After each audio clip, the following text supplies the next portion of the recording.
So let's start our day with this exciting session on cryptocurrency. And for that, I'd like to invite Mr. Rajdeep Singh, the co-founder of CoinDelta, to give you an overview on cryptocurrencies and a bit on blockchain. So a huge round of applause to Rajdeep Singh. I know the crowd is less, but let's not be very wise in clapping. So thank you very much. So how does this work? Yeah. You need this. The clicker is also there. So hello everyone. How are you? So I think you all will be feeling great because it was a Friday and crypto is booming. Everything is green yesterday and everything is green today too. So Bitcoin is rising, everything is rising. So that should be a good feel. Today I will be speaking on blockchain and cryptocurrencies that I feel is going to be the future of internet. And before I start on that, I'd like to tell a story about how I got acquainted with Bitcoins. So I left Snapdeal in 2016 to work on a blogging website. So I got writers from different nations and they started writing for me and for us. So at that time, the biggest issue that we were facing was to pay them in the end. Because you cannot pay someone in USD just by sending him the money. So at that time, we faced many issues and I met a writer who told me about Bitcoins. I knew about Bitcoins, but at that stage, I was still feeling that Bitcoins are used for something in the black area. They'll be only used in a black market or something like that. So that person told me about Bitcoins and it created a fresh image for me like what Bitcoin can do. I went back and researched about it to find out that Bitcoin is not just a currency that can be sent to anyone and that can be used anonymously or to do something in a black area. So I started exploring that and found the tech to be very inspiring. So it's the technology in the Bitcoin that is more inspiring than its price, because we all see the price of Bitcoin only. Because we see this is a currency that got risen from 0 to 5 lakhs in few years. But we never measure the potential of its technology, which is blockchain. Blockchain is quite different from the existing technology, that everyone is using. So I'd like to talk on that. But where are we today is we have acquired a stage where we have built the basic structures in blockchain. So we have Bitcoin. I call it architect because Bitcoin provided us with the basic structure of what blockchain can be. So Satoshi Nakamoto, he built something on the open database. There was nothing done before on that media. So there is no open database prior to Bitcoin. He built something on the open database which was automatically doing the transactions. We do not need a central party to do any verification of any transaction. So he built that thing which was later on used by Ethereum, the builder. Ethereum was built on a blockchain technology to made it possible for everyone to write a small piece of code on the blockchain and that will be published. You can create your own version of any token or anything on the blockchain by just writing few words in a code. So Ethereum built that. It's just like having a flat in a big building. So Ethereum built that building to give you a flat which you can organize according to your needs to have your own atmosphere in that. So on Ethereum you can write small codes to build anything. Build anything from a simple exchanging media to a contract that can give you something specific to a cryptocurrency exchange which can operate without any trusting party. So you don't need a central party to exchange your tokens. They'll be all done by you itself. So you'll be placing your order through your own wallet and then that can get executed. So that was the Ethereum innovation. And then we got Ripple. Ripple is something that is acting as a broker between the different parties. So today we are doing a lot many international transactions. We do transactions with the US which are done in USD, and we need an intermediary party to settle those transactions. And it takes us 2 to 3 days to settle that transaction. And we have never faced any issue where the price might have fluctuated a lot. So if there's a price fluctuation in those 2-3 days, we'll be suffering from that. But what Ripple does is like it does that transaction within a few minutes. So you don't need to worry about the price changes while making a transaction through Ripple. A lot many banks have already supported Ripple. So I'll be talking on these 3 major coins, and then I'll be adding few more coins which I think are quite innovative and are doing great in the blockchain area. So first I'll speak on Bitcoin. So what Bitcoin does was it solved the double spend problem. Now what a double spend problem is, like we all have bought apples from a local seller, right? He gives us an apple and we give him money. So there's a proof that the thing has been transferred from him to us. That's clearly visible. And then when we go into the digital media, if I have a photo of apple, I can send it to you and then you pay me some money. I can do it with a lot many people. There's no one to guarantee that I'll be sending it only to you. So that's a multiple spend thing. So what I did was I just sent that thing to multiple people without anyone verifying that he has only sent it to me. So what Satoshi Nakamoto did was he created a blockchain, a open source database which was recording all these transactions, and there was some people who are verifying those transactions. What happens in a bank is like we send money to someone else, and on the very instant bank verifies that transaction and they record it in their servers. So we have a central party there to manage our transaction. Here we don't have any central party. Here I'll just send you the Bitcoin and there will be a distributed party, the distributed nodes who will be competing with each other to verify that transaction. So what it does in a longer run is it will decrease the fees that we are paying, because we do not need to employ so many people to just verify those transactions. And in the banking servers, everything is private on a private server. What I have experienced is a lot many users, or say a lot many people lose their money just because banking nodes were offline. They cannot see where their money has went. So there was a case with a bank where a lot of people lose their money because say I sent you the money, first bank will give me a transaction ID, but the other bank will not be able to locate it because it's not public anywhere.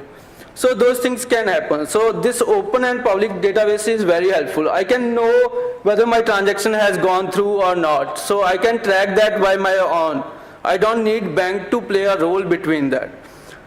So that plays a big role in Bitcoin's innovation. So, and after that, it's a worldwide currency where you don't need any borders. You don't have to look at the borders. You can send Bitcoins to anyone. You don't have to worry about what are the exchange rates, what are anything. So Bitcoin has only single price that will be determined by you and the other party, because it's an asset. You can exchange it with anyone without worrying about what is the exchange price, what is anything like that. And you can send it to anyone without worrying about anything. Plus, you are the true owner of your wallet. So you'll say, yeah, I'm true owner of a lot many more things. Say gold. Gold can be, first thing is gold can deteriorate in a time, so the value of gold can decrease within time because its quality gets compromised with time. Apart from that, anyone can seize your gold. There is no guarantee that your gold is your gold. And then you'll say, like, I have money in my bank. That is my true money. But the real case is that money is yours as long as that bank is operating. The servers of that bank are safe. We have never seen a case where servers of a bank went down. So say servers of that bank went down, you'll never get your money because that money is no more yours. That bank lost everything that was stored in their database. So that's difference between having an open public database and having a private database. So that's one thing. The third case we can take about is the cash in my wallet. That's mine. No one can take that, right? But we have lived the world of demonetization. Those 15 days was got us to know that there is some central party that is controlling your wallet too. So your wallet is not yours. That is governed by that central party which is organizing something in the country. And I believe Bitcoin is a new religion because we have followers. A lot many people speak about Bitcoin just because they have been following the technology and not because it's a currency or it's giving them a return. So you'll listen to a lot many people who follow Bitcoin because of what it is doing and not because what returns they are getting out of it. Then Ethereum, myself I am biggest fan of Ethereum because what Ethereum did was like what Vitalik did was he was playing a game, and in that game what he got, he was buying something and then a central party stopped him from buying that thing because his credit card or a debit card was not working. So that made him pretty angry about that centralized party. Then he began research on blockchain, and after a few years he developed Ethereum. What Ethereum does is it provides you a basic structure on blockchain. It's a basic code on blockchain where you can write your own code or your own language to create a smart contract. It's just like www of 2000, where anyone can host a .com on that platform by writing his own code. So it's a similar thing. You can write a smart contract, say 50 line of code that can create your own company on Ethereum. So Ethereum gave us that thing, and you can launch your own token on currency, lot many things on Ethereum within few days. That will take you a small understanding of Ethereum and its network. So we have already seen decentralized exchanges on the Ethereum, payment systems. 0x and Kyber are two projects that are already live on Ethereum. What 0x does is like they'll provide you a peer-to-peer trading platform where you don't need to send your money to any central party. Say on CoinDelta, what you do is like you send your money to us first. We are the operating party in the middle. You need to trust us to exchange your coins. But on these projects, you don't need to trust anyone. So what all exchanges, all cryptocurrency exchanges, even NSE, BSC, all these exchanges, you need to trust a central party. But on UX, it is the only place where you don't need a central party, and your money is always secure because you are not sending it to anyone before the trade happens. So that's what Ethereum is doing. And Ripple is the most popular currency in India, cryptocurrency in India. So the biggest popularity that saw is Ripple. Just because it's a cheap, that's one thing, that's why people are investing in Ripple, because they think it's a cheap Bitcoin. But the other thing why it's on the third place, why it's so more popular in the world is because it's making the transfers of money between any two currencies easy. So what it's doing is it's acting at the back of the banks to exchange any two currencies within minutes. So they have a technology where you can do the settlements in a real-time situation. So say I purchased USD from India. What they will do is they will purchase Ripple with INR and do the settlement of INR with USD. So that happens at the back. There are already biggest banks with the Ripple, are Indian banks, few Indian banks like Axis are already joined Ripple party. So SBI Japan is with them. So 11 of the biggest banks are with Ripple network, and they are already live with their technology which is being used for various transactions. So that's what Ripple did. And there are lot many more Machao innovations that we say in our language. So one of them is storage. Storage is a coin which is used for distributed cloud storage. Now what distributed cloud storage is just like a cloud storage. Cloud storage is say storing your files on the internet. We all have seen that thing. One of our ministers was saying something about cloud storage. That's not what I meant. It's another cloud storage like Google Drive or Dropbox. We all are using those to store our files. But do we know, are they secure? Like, we don't know, right? We are trusting here Google and Dropbox parties to store our data.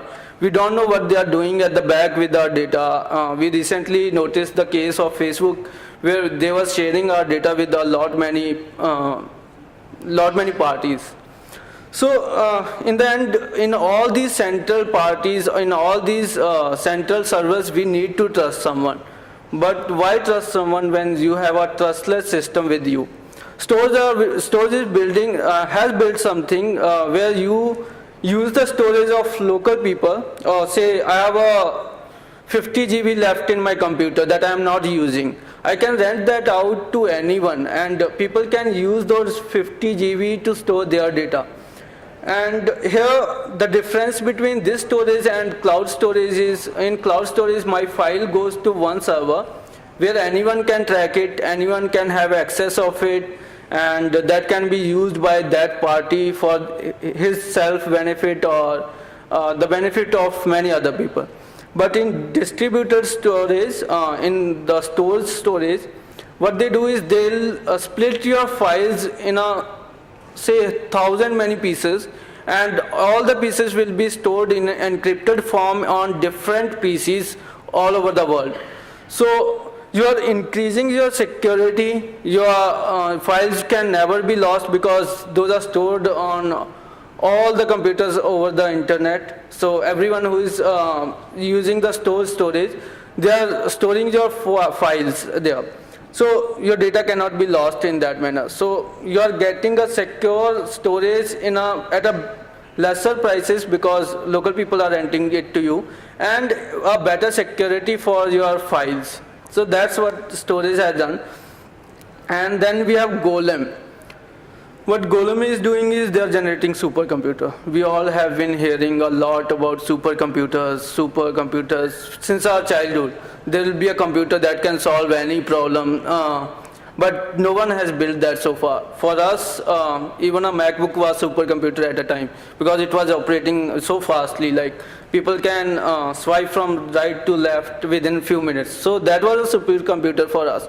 But what Golem did is they have created a platform where you can rent out your CPU. We have heard about renting out our storage. Now we are hearing about renting out our CPU. They can combine the CPU of everyone sitting here. So say your mobile is using only 80% of your RAM. 20% out there is still left. So you can share that 20% to create a supercomputer. A supercomputer that anyone can rent, anyone can use that for rendering, for various purposes. So they created this platform, and like during Avatar was a movie that was firstly a big animated movie.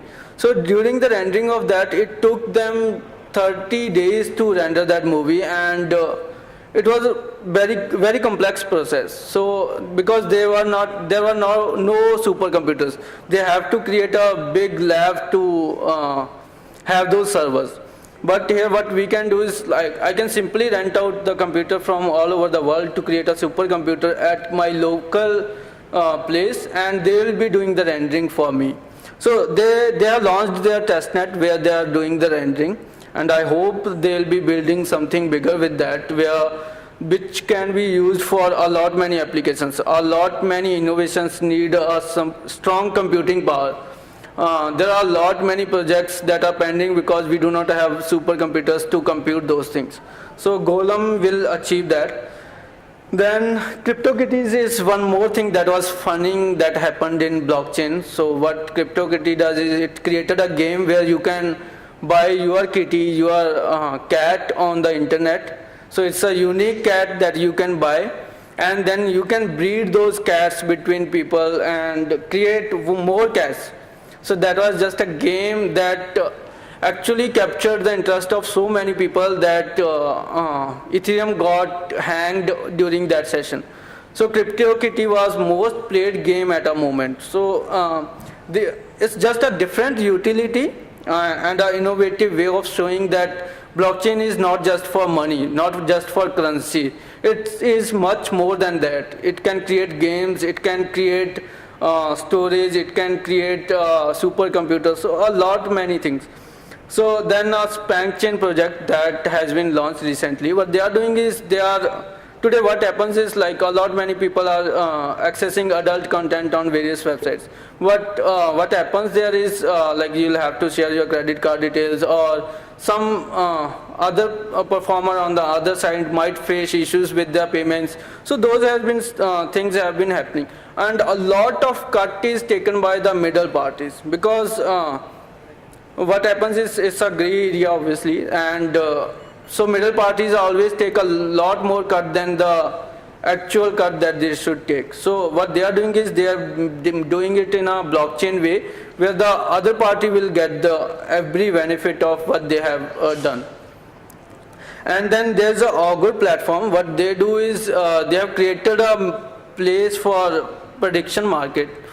So what you do is you'll go to their platform and bet on a certain outcome. Say I asked you whether it's going to rain tomorrow or not, and you'll start betting on that thing.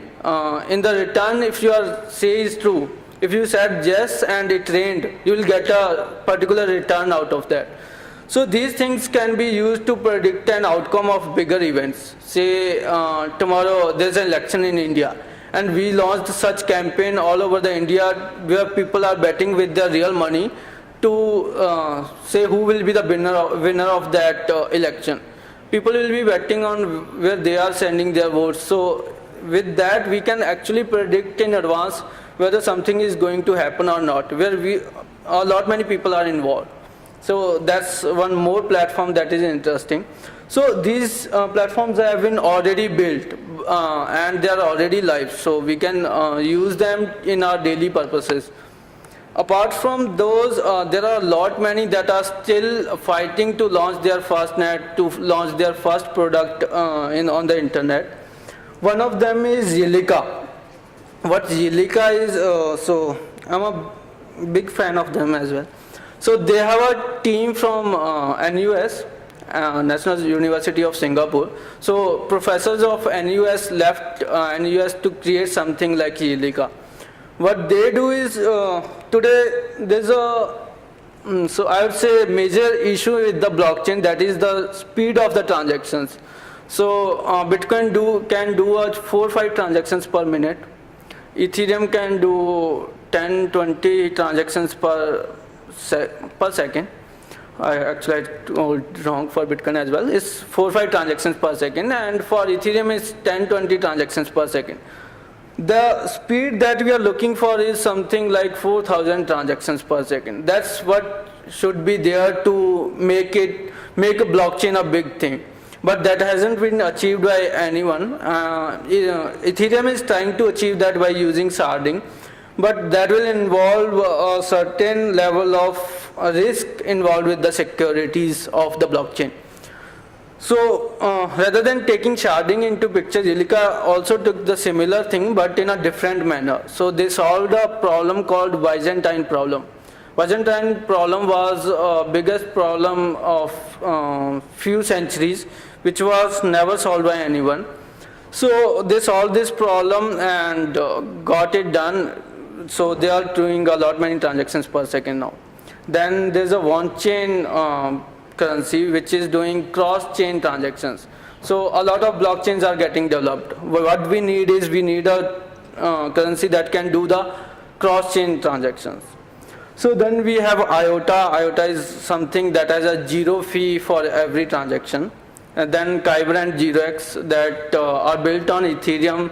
These are decentralized exchanges where you don't need a central party to make your transactions. So That is already been done. A lot has already been done on blockchain, but there are still many things that are pending. So what we can do, these are just few opportunities that I have listed. These are broad opportunities, but if you start exploring, you will see many opportunities that are possible. Identity on blockchain is one thing, because today what we are facing is, everyone is facing issue with tracking a transaction on blockchain. So if there is identity on blockchain, every transaction would be linked to a particular person. So in that manner, we can we can regulate cryptocurrencies, and anything like that can be done.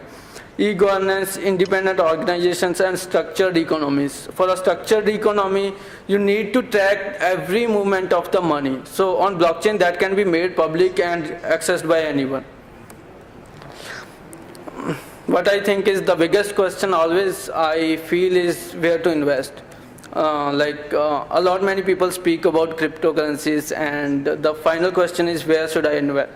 So what my mantra is, go explore and read a lot about any cryptocurrency before investing in that, because it's the technology that matters. It's the innovation that it is going to bring will matter. So whatever cryptocurrency you think can be the future, can represent our future, invest in that, and always invest in what you think is going to be future. So that was all. I'll just say, so our new internet is building itself.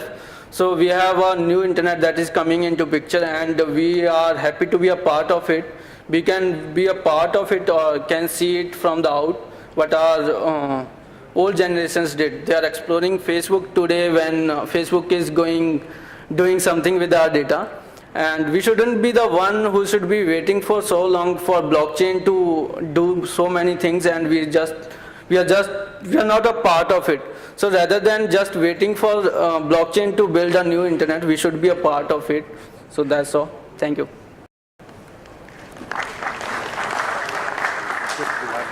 Questions if they have. Yeah, sure. Questions? Anyone? Questions, please? No one? If anyone has any question, you can meet me after this. Okay, I have a question. Sure. Because I have been trading cryptocurrencies. So post this ban, what do you suggest?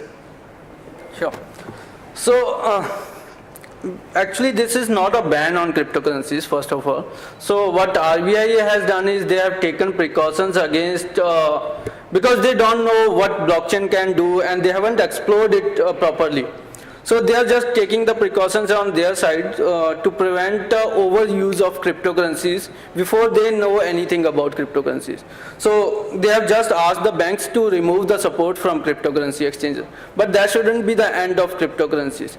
The first thing that we know about cryptocurrencies is that the value of Bitcoin is not determined by anything. So it's the demand and supply curve that determines the value of your cryptocurrencies. And the second thing, the very second point about Bitcoin was that you are true owner of your coins.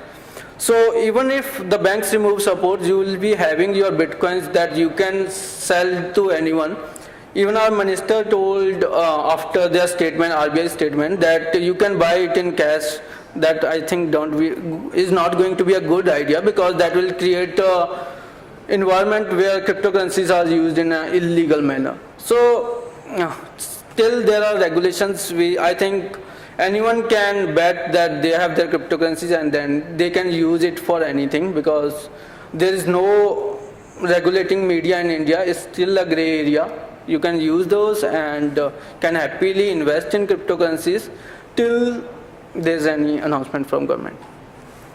So we can hold back our cryptocurrencies, right? You can sell, you can buy, you can do anything. So there is always, in China, they have banned cryptocurrency exchanges, but people are still using it. Those who are fan of cryptocurrencies, those know how blockchain works, how cryptocurrencies work, they can still use mediums like local bitcoins to find a buyer or seller.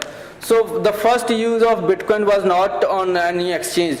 It was actually a peer-to-peer exchange between two people.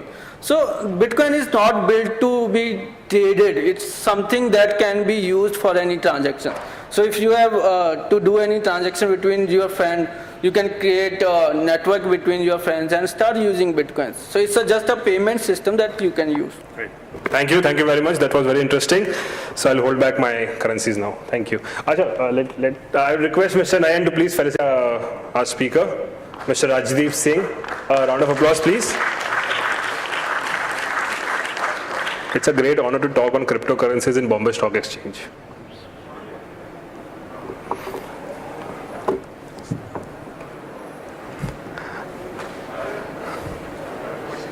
You have a question on this topic? Sorry? So can we have it offline, please? Because he's just coming down. Yeah, thank you. Yeah, okay, so how many of you all are looking for funding? Ideation stage, anyone? पैसा नहीं चाहिए किसी को? I have few ideas, मेरे को थोड़ा पैसा दे दो यार. Anyone, please don't feel shy because we have a 15 minutes quick session on funding now. I've requested Nayan to talk on funding. So yeah, so Nayan, over to you. If you could just share few insights. Hand mic would do.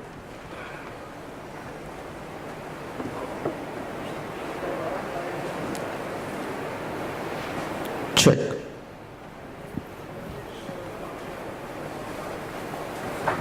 Okay, good morning guys. चाय P ना सुबह को, नाश्ता भी किया ना, तो energy level क्यों कम है? भले कम लोग हैं लेकिन चिल्ला तो सकते हो आप लोग, अलाउड है. Good morning guys. ग्रेट. बहुत इंपॉर्टेंट टॉपिक पे बात कर रहा हूँ, पैसा, funding. Okay, before I start let me just ask you one question. How many of you want to become rich? बाकी लोग क्या पैसे वाले बन गए आप लोग? मैंने से रिच है, मैं 25-50 करोड़ आपके बैंक बैलेंस होने चाहिए, real rich. Okay, how many of you, once again, अगर मेरे को कोई पूछे तो मैं दोनों हाथ ऊपर कर दूं. How many of you really want to become rich? Great, almost everybody. Okay, अगर बोले मुझे पैसा नहीं बना तो वो then he is a monk, साधु बन जाए. अगर आप धंधे में हो, बॉम्बे स्टॉक एक्सचेंज के इस हॉल में हो, तो उसका मतलब आपको पैसा बनाना है, तब आप यहाँ पे आए हो. ऑलराइट, सो पैसे बनता कैसे? I am talking legitimate. Bank में अगर आप डाका डाल दो पैसा बन सकता है, नो. लेकिन अगर धंधे में अगर पैसा बनाना है, if you want to make money legitimately, how do you become rich? Anybody? Yes, I can hear you. Keep on tell, go on. Evaluation. Okay, anybody else? All right, so guys, there are two ways to make money in business, and one is through transactions. Any business you are in, कोई भी business आपका हो, either you are selling a product or you are selling a service, and in that process you make some margin, you do some transactions, and the transactions you make some margin, and all transactions put together you make some money, and that's how you keep on earning money, and you feel that one day you'll become rich. Do you all agree? Right? Galat. That's exactly what we understand, we believe. बचपन से हम देखते आए हैं अभी तक, लोग business करते हैं, ट्रांजेक्शन्स करते हैं, and everybody tells us, whether it's our friends, our mentors, seniors, our parents, teachers, everybody, they tell us मेहनत करो और मेहनत करो, ट्रांजेक्शन्स बढ़ाओ, increase your customer base, increase your margin, decrease your cost. Okay, और मेहनत करते रहो, नए नए कस्टमर ढूंढते रहो. जिंदगी भर इस ही पूरे बिजनेस के लाइफ में आप उसके पीछे पड़े रहते हो, to increase your transactions, to increase your business, to increase your profit margin, to decrease your cost, and यही उम्मीद में कि एक दिन आप पैसे वाले बन जाओगे. Isn't it? और वो एक दिन कभी आता नहीं है. Yeah, I see some senior people with grey hair and they can vouch for it. जिंदगी भर उन्होंने मेहनत की होगी, but इसी उम्मीद में कि one day I'll become rich, and that one day has still not come. They are still chasing money. The other way to become rich, or the other way to make money, is to understand and get into valuation game. Okay, and that's the only way to become rich. I'll give you examples, you'll understand. Okay. Years ago, on somebody's advice, I bought a piece of land in my native place for 25,000 rupees, and that same piece of land today is fetching me 2 crore rupees. Okay, all these years I didn't do any transactions, कोई ले बेच नहीं की, I bought nothing, sold nothing, okay, but I become wealthier by 2 crore rupees. Okay, valuation, right? किसी के कहने पर कई साल पहले मैंने एक कंपनी के शेयर खरीदे 10 रुपए में, उस जमाने में 10 रुपए में शेयर मिलते थे at par. Okay, and that same share today fetches me 1,000 rupees. I have become wealthier 100 times. Valuation game, कोई ले बेच नहीं की मैंने, इस इतने सालों में मैंने कुछ नहीं किया. Okay, now I am not saying, please don't take me wrong, कि जाके यहाँ से जाके स्टॉक खरीदो, शेयर खरीदो या कोई लैंड में पैसा लगाओ. What I am telling you, in your own business, you can create value, and that value can multiply multiple 4 times, and that's the only way. When you create value, you can become rich. And let me tell you how. The funding, how it happens. Yesterday we had a session on funding, and I realized that a lot of people have basic questions, and this is common. I mean, I have met thousands of entrepreneurs, and funding की जब बात आती है तो काफ़ी ignorance होता है. So let me quickly tell you in 15 minutes how this whole process of funding happens and how actually people make money through this process. So when you start a business, so let me give you an example from absolutely from basic. For a startup company, if you have an idea, okay, and you want to start a business, and or if you are an existing business owner, but setting up your business online, you're now adopting an online space, technology to conduct a business, then for us or for me, it is as good as startup. Okay, so startup does not mean that you need to start something today. What it means is, at least for me, that any business owner, existing business owner, भले आपका 15 साल से business चलता हो, 20 साल से चलता हो, लेकिन आप जब उसको नए साल से अडॉप्ट करते हो, टेक्नोलॉजी को अडॉप्ट करते हो, तो it's as good as startup because you are getting into some newer way of conducting business. You are changing a business model. Okay. Now the first